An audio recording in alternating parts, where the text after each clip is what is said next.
आज से लगभग 12 साल पहले की बात है। लखनऊ के गोमती नगर इलाके में रहने वाले आदित्य मेहरा और स्नेहा मेहरा की शादी को तब 4 साल हो चुके थे। उनकी प्रेम कहानी किसी खूबसूरत फिल्म से कम नहीं थी।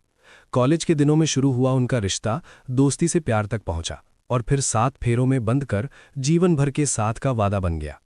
आदित्य एक नामी आईटी कंपनी में सीनियर सॉफ्टवेयर इंजीनियर था, जबकि स्नेहा शहर के एक प्रतिष्ठित स्कूल में अंग्रेजी की अध्यापिका थी। दोनों के जीवन में खुशियों की कोई कमी नहीं थी। शाम को साथ चाय पीना, वीकेंड पर फिल्में देखना और भविष्य के सुनहरे सपने बुनना, ये सब उनकी जिंदगी का हिस्सा था। उनके छोटे से घर में हंसी और प्यार की रोशनी हर दिन चमकती रहती थी। समय बीतता गया और एक दिन स्नेहा ने मुस्कुराते हुए आदित्य को वो खबर दी जिसका दोनों को बेसब्री से इंतजार था। आदित्य, तुम पापा बनने वाले हो, स्नेहा ने धीरे से कहा।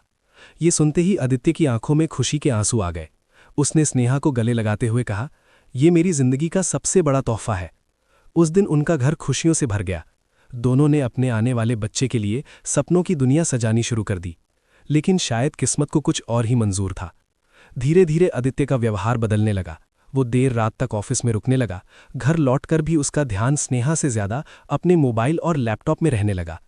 पहले जो आदमी हर छोटी बात साझा करता था, अब खामोशी ओढ़े रहता था। स्नेहा ने कई बार उससे पूछना चाहा, लेकिन हर बार वो मुस्कुराकर टाल देता। बस ऑफिस का काम ज्यादा है, वो कहता। एक रात स्नेहा पानी लेने उठी तो उसने देखा कि आदित्य बालकनी में खड़ा किसी से फोन पर धीमी आवाज में बात कर रहा था। आई मिस यू, जल्दी मिलते हैं, आदित्य की आवाज उसके कानों में पड़ी। स्नेहा का दिल धड़क उठा। उसे लगा जैसे उसके पैरों तले जमीन खिसक गई हो। उसने खुद को संभाल लिया, लेकिन उसके मन में शक की दीवार खड़ी हो चुकी थी। अगले दिन जब आदित्य नहाने गया तो उसका मोबाइल टेबल पर ही रह गया। स्क्रीन पर एक मैसेज चमक रहा था, गुड मॉर्निंग लव। भेजने वाली का नाम था रिया। स्नेहा के हाथ कांप उठे। उसकी आंखों के सामने अंधेरा छा गया। उसने तुरंत फोन वापस रख दिया। उसके दिल में उठ रहा तूफान उसकी आंखों से आंसू बनकर बहने लगा। उस रात उसने बिना कुछ कहे खुद को तकिए में छिपाकर रोते हुए काट दी। सुबह जब आदित्य ऑफिस जाने लगा तो स्नेहा ने उसे रोक लिया। आदित्य, क्या तुम मुझसे कुछ छिपा रहे हो? उसकी आवाज कांप रही थी। आदित्य एक पल के लिए चुप रहा, फिर उसने नजरें फेर लीं। नहीं, ऐसी कोई बात नहीं है, उसने ठंडी आवाज में कहा। स्नेहा ने साहस जुटाते हुए पूछा, रिया कौन है? ये सुनते ही आदित्य के चेहरे का रंग उड़ गया। कुछ क्षणों की खामोशी के बाद उसने गहरी सांस ली। स्नेहा, अब सच छिपाने का कोई फायदा नहीं है, वो बोला। मैं रिया से प्यार करता हूं। ये सुनते ही स्नेहा का दिल टूट गया। उसकी आंखों से आंसू बहने लगे। और हमारा रिश्ता? उसने दर्द भरी आवाज में पूछा। आदित्य ने बेरुखी से जवाब दिया, मैं अब इस शादी में खुश नहीं हूं। ये शब्द स्नेहा के दिल पर किसी तलवार से कम नहीं थे। उसने कांपती आवाज में कहा, आदित्य, हम दोनों मिलकर सब ठीक कर सकते हैं। हमारे बीच का रिश्ता मत तोड़ो, हमारे बच्चे के लिए। आदित्य का दिल पत्थर बन चुका था। मैं ये बच्चा नहीं चाहता, उसने कठोर स्वर में कहा। ये सुनते ही स्नेहा की दुनिया उजड़ गई। उसके सपने, उसका विश्वास और उसका भविष्य सब एक पल में बिखर गया। कुछ महीनों बाद कड़वी बहसों, कोर्ट के चक्करों और समाज के तानों के बीच उनका तलाक हो गया। स्नेहा ने घर छोड़ दिया। उस समय वो 5 महीने की गर्भवती थी। आदित्य ने बच्चे की जिम्मेदारी लेने से भी साफ इनकार कर दिया। अदालत के बाहर स्नेहा ने आखिरी बार उसकी ओर देखा और दृढ़ स्वर में कहा, आज से मेरी जिंदगी सिर्फ मेरे और मेरे बच्चे की है। तुम्हारा नाम मेरे लिए यहीं खत्म होता है। समय बीत गया। स्नेहा ने लखनऊ छोड़ दिया और कानपुर के एक छोटे से मोहल्ले में आकर रहने लगी। शुरू में उसने स्कूल में नौकरी ढूंढने की कोशिश की, लेकिन तलाकशुदा होने का ताना हर जगह उसका पीछा करता रहा। आखिरकार उसने हार नहीं मानी। उसने घर पर बच्चों को ट्यूशन पढ़ाना शुरू कर दिया। कुछ महीनों बाद उसने एक प्यारे से बेटे को जन्म दिया। उसे गोद में लेते हुए उसकी आंखों से आंसू बह निकले। मेरा बेटा मेरी ताकत बनेगा, उसने कहा। उसने उसका नाम रखा आर्यन। उस दिन स्नेहा ने ठान लिया कि चाहे जिंदगी कितनी भी कठिन क्यों ना हो, वो अपने बेटे को कभी किसी चीज की कमी महसूस नहीं होने देगी। लेकिन उसे ये नहीं पता था कि किस्मत अभी उसके साहस की असली परीक्षा लेना बाकी था। समय का पहिया धीरे धीरे आगे बढ़ता रहा। स्नेहा ने अपने बेटे आर्यन को अपनी गोद में लेकर हर दर्द को मुस्कान में बदलना सीख लिया था। कानपुर के एक छोटे से किराए के घर में उसकी नई जिंदगी शुरू हुई। कमरे की दीवारें साधारण थीं, लेकिन उनमें एक माँ के सपनों की गर्माहट बसती थी।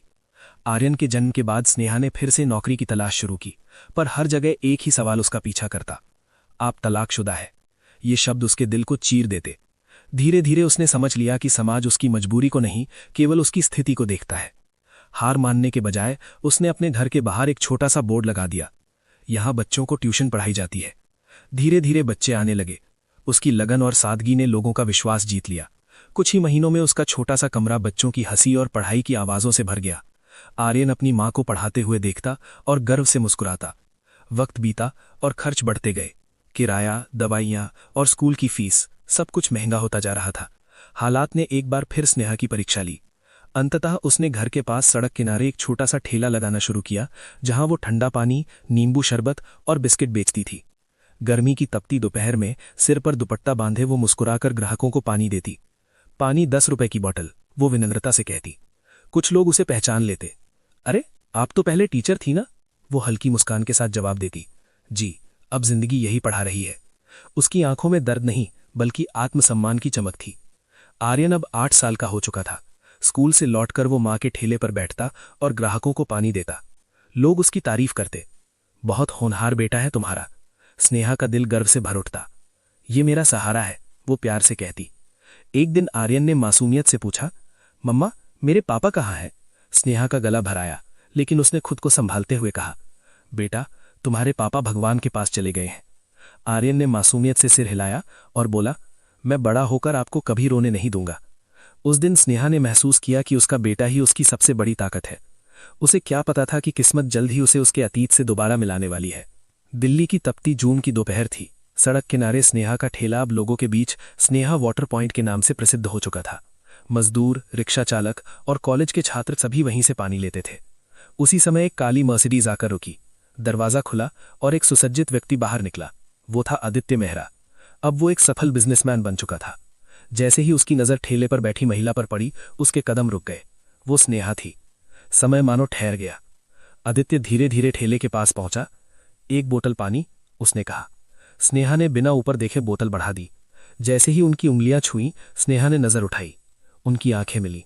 10 साल का दर्द उसे एक पल में उमड़ पड़ा। तुम आदित्य हो? उसने शांत स्वर में कहा। आदित्य की आवाज कांप उठी।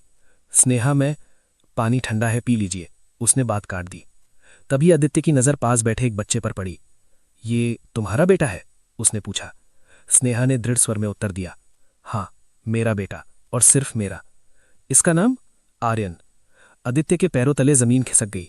वो समझ चुका था कि ये उसी का ही बेटा है। पछतावे की आग उसकी आंखों में उतर आई। अगले दिन वो फिर आया। इस बार उसने आर्यन से बात की। बेटा, बड़े होकर क्या बनोगे? आर्यन मुस्कुराया, इंजीनियर, ताकि मम्मा को काम न करना पड़े।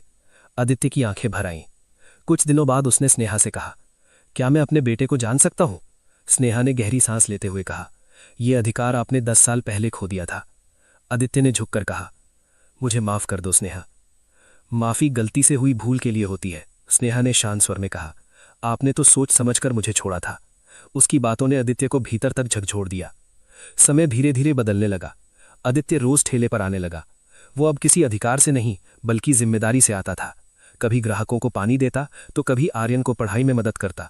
स्नेहा उसे रोकती नहीं थी, लेकिन दूरी बनाए रखती थी। एक दिन आर्यन ने पूछा, मम्मा, क्या ये मेरे पापा है? स्नेहा की आंखें नम हो गईं। उसने सत्य स्वीकार कर लिया, हाँ बेटा, ये तुम्हारे पापा हैं। आर्यन कुछ पल चुप रहा, फिर बोला, आपने मम्मा को रुलाया था? आदित्य का सर झुक गया। हाँ बेटा, लेकिन अब मैं उन्हें कभी नहीं रुलाऊंगा। आर्यन ने उसे एक गिलास पानी दिया। लीजिए पापा, ठंडा है। आदित्य की आंखों से आंसू बह निकले। 6 महीने बाद स्नेहा का ठेला एक छोटी दुकान में बदल गया। Sneha drinks and snacks. दुकान के बाहर एक नीला बोर्ड लगा था। आर्यन काउंटर संभालता, स्नेहा ग्राहकों से बात करती और आदित्य चुपचाप मदद करता। एक दिन स्कूल के समारोह में आर्यन ने मंच पे कहा, मेरी मम्मा मेरी हीरो है। उन्होंने मुझे मेहनत और आत्मसम्मान का पाठ पढ़ाया है, और मेरे पापा ने सिखाया है कि गलती करने वाला अगर सच्चे दिल से पछताए तो उसे माफ कर देना चाहिए। पूरा मैदान तालियों से गूंज उठा। आदित्य ने स्नेहा की ओर देखा। धन्यवाद स्नेहा, तुमने मुझे फिर से इंसान बना दिया। स्नेहा मुस्कुराई और बोली, मैं तुम्हें अपने जीवन में वापस नहीं ला सकती, लेकिन तुम्हें माफ जरूर कर सकती हूं। उस दिन आदित्य के मन का बोझ उतर गया।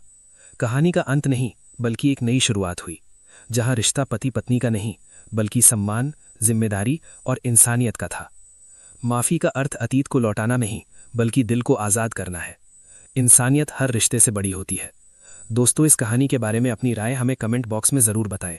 वीडियो पसंद आए तो लाइक करें और हमारे चैनल स्टोरी बाय एसके को सब्सक्राइब करना बिल्कुल मत भूलें। मिलते हैं अगले वीडियो में। जय हिंद, जय भारत।